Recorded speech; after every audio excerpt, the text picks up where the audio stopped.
This week I want to take on the topic of boredom because in a number of my conversations with people, one of the things that keeps on coming up is just how boring it can be to be socially distancing and spending so much of our days inside. So in this video, I'm going to give you 5 suggestions on things you can do to help prevent boredom. One of the memes that came to mind that's been going around is the one that says, why do I get the feeling that Mother Nature has just sent us all to our rooms to think about what we've done?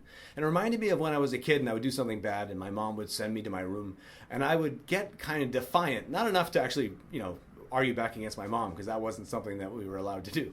But when I was in my room, the defiance would come out as like, she can make me be in here, but she can't make me bored. And I would work really hard to make sure that I didn't get bored so that I wasn't suffering. In fact, I would almost try to make it sound like I was really enjoying the time that I was spending in my room so that my mom would think that I don't know why I thought this was a good idea, but so my mom would think that her punishment hadn't worked, which thinking it through now as an adult, like that would have had the opposite effect because maybe then she would have had to try to punish me more. But anyway, that's our first step towards overcoming boredom, which is to be defiant. Don't accept that you must feel bored. In fact, go the opposite direction. Think about a process you'll use that will allow you to stop feeling bored, that can emphasize your own power. And one of the ways of thinking about that is to watch for the sweeping negative statements that hold you back, like there's nothing to do, or I don't have any options.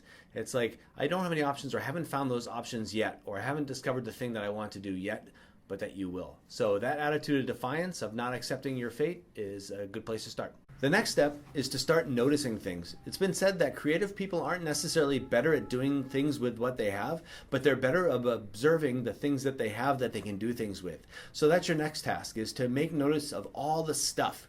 What do you have in your environment that you might be able to use for different purposes? What are some things you haven't actually looked at in a while that might be able to kind of be used for entertainment? Who do you have around you that could be a source of support or someone you could do some things with?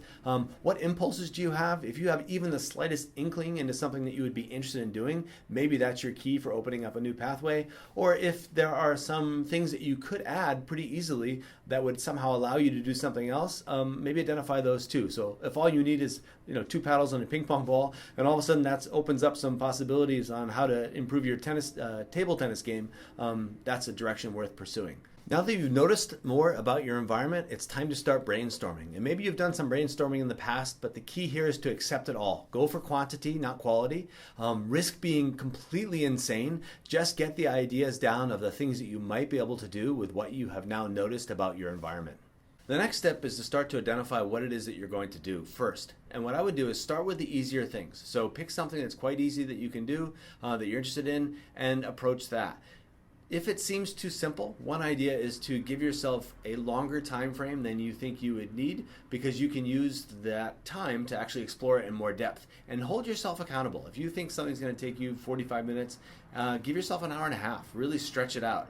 Maybe you'll find some new things there that you didn't know existed before.